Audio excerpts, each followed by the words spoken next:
ती फाईल आपल्याला या पोर्टलमध्ये अपलोड करावी लागते.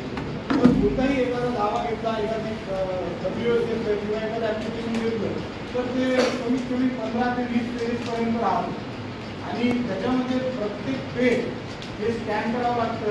स्कॅन केल्यानंतर ते प्रत्येक पेज काय 20 पेजेस एकत्र येऊन त्यांना मर्ज करावं लागतं आणि मर्ज केल्यानंतर त्यांना सुटेबल फाईलमध्ये डिझायरेबल अशी फाईल आपल्याला क्रिएट करून ती एक डिझायरेबल साईज आहे त्या साईजमध्येच ती कॉम्प्रेस करून आपल्याला अपलोड करावी लागते. तर हे सर्व करण्याकरिता हे सगळ्या म्हणजे आपण ई फायलिंग करतो तर त्या ई फायलिंग आपण सांगितलं डॉक्युमेंट रजिस्ट्रेशन कसं करायचं, ई फायलिंग कशी करायची हे सांगितली. त्याच्यामध्ये डॉक्युमेंट्स अपलोड कसे करायचे हा एक महत्त्वाचा मुद्दा आहे. आणि याच्यात एक प्रश्न आणखी आपल्याला उद्भवतो की जर आपण एखादा अर्ज हाताने लिहिला त्याला आपण एक डिजिटलायझेशन स्कॅन केलं आणि एक PDF केली तर तो अर्ज जर आपण ई फायलिंगमध्ये आपण अपलोड केला तर तो एक्सेप्टेबल आहे की नाही याचं उत्तर मी तुम्हाला शेवटी देतो. तर आपण आता हे चालू करू आपलं स्लाईड. तर सेक्शन 3 मध्ये इम्पॉर्टन्स ऑफ डॉक्युमेंट स्कॅनिंग याच्यामध्ये आपण पाहणार आहोत scanning equipment and other devices, different type of scanner hardware, mobile application आहे काही फ्री आहे काही पेड आहे ते पण आपण याच्यामध्ये पाहणार आहोत. आणि मेकिंग एक्सेसिबल डॉक्युमेंट त्याच्यामध्ये स्कॅनिंग टू डॉक्युमेंट अँड मध्ये स्कॅन केलं किंवा PDF मध्ये स्कॅन केलं याच्यामध्ये फरक काय आहे. Scanning and combining document scan केल्यानंतर त्याला कंबाईन कसं करायचं. दुसरं optimize size of scanning document and managing the size of document. आता मी सांगितलं की साईज जी राहते ती डॉक्युमेंट फाईल करण्याची ती आपण जेव्हा 20 MB एक लिमिट दिलेली आहे डिझायरेबल साईज त्या 20 MB मध्ये कितीमध्ये आपण क्रिएट करतो की आपल्याला एका पूर्ण प्लेन स्कॅन करून एका डिझायरेबल साईज 20 MB मध्येच ती आपल्याला अपलोड करावी लागते.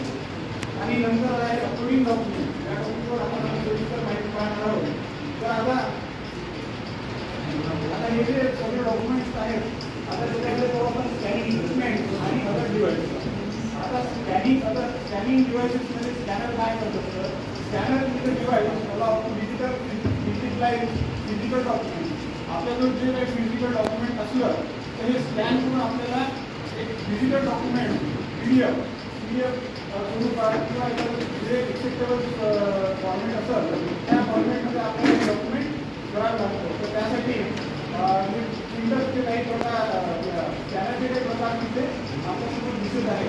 त्याच्यानंतर आपण जनरली स्कॅनर यूज करत असतो रीडिंग ऑर स्क्रीन स्कॅनर याला म्हणतो.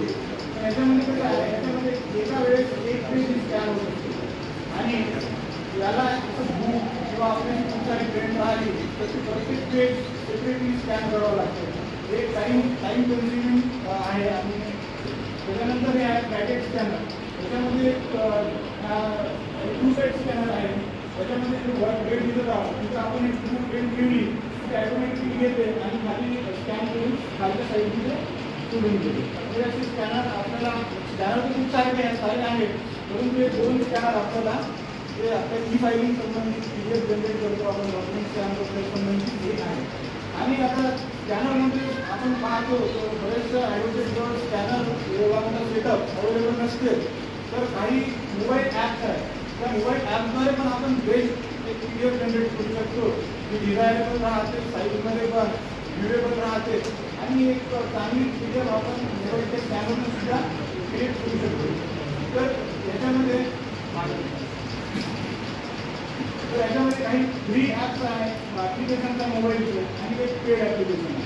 तर याच्यामध्ये coaching scanner, PDF scanner, digital by कागद, सिम्पल स्कॅनर, स्विफ्ट स्कॅनर हे 3 मोबाईल ॲप आहेत. त्याच्याद्वारे आपण एक डिझायरेबल जे आपल्याला PDF पाहिजे ती आपण याच्यावर बनवू शकतो. आणि पेडमध्ये गेलं तर simple scan pro, adapter PDF pro आणि टर्बो स्कॅनर प्रो हे असे पेड ॲप्लिकेशन्स आहेत. तो फ्री याच्यावर आपलं काम पाहून जाते आणि आपल्याला जी पाहिजे ती स्कॅन करून फक्त PDF बनवणं तर हे फ्री ॲप्लिकेशनमध्ये एवढं प्रत्येक याच्यामध्ये राहतं. ते कोणतं पण आपण फ्री त्याच्यामध्ये सॉफ्टवेअर यूज करू शकतो आपल्या फाईलला PDF बनवण्यासाठी. जे फाईल आहे आपली ते स्कॅनिंग करता वेळेस आपण जे स्कॅन करतो ते JPEG फॉर्मॅटमध्ये स्कॅन होते आणि आपल्याला जे आपल्या ई-फायलिंग पेपरला जी फाईल अपलोड करायची राहते ते PDF स्वरूपात आपल्याला ती करावी लागते. तर याच्यामध्ये ते स्कॅनिंग करतो त्यावेळेस आपलं जे सॉफ्टवेअर राहते ते PDF थ्रू पण स्कॅन करते आणि JPEG थ्रू पण स्कॅन करते दोन्ही माध्यमातून. तर PDF मध्ये स्कॅन केल्याचे फायदे आणि JPEG मध्ये स्कॅन केल्याचे फायद्यांचा स्कॅनिंग डिफरन्स आपण पाहू.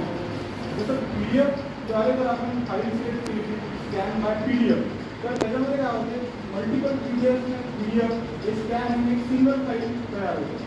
त्याच्यामध्ये maintaining the original order of वेळ जसं आपलं पेजिंग आहे पेज नंबर 1, 2 हे करेक्ट एकामागे एक पुन्हा काही वेगळ्या पेज होता ते ऑटोमॅटिकली हे होते सेट होते.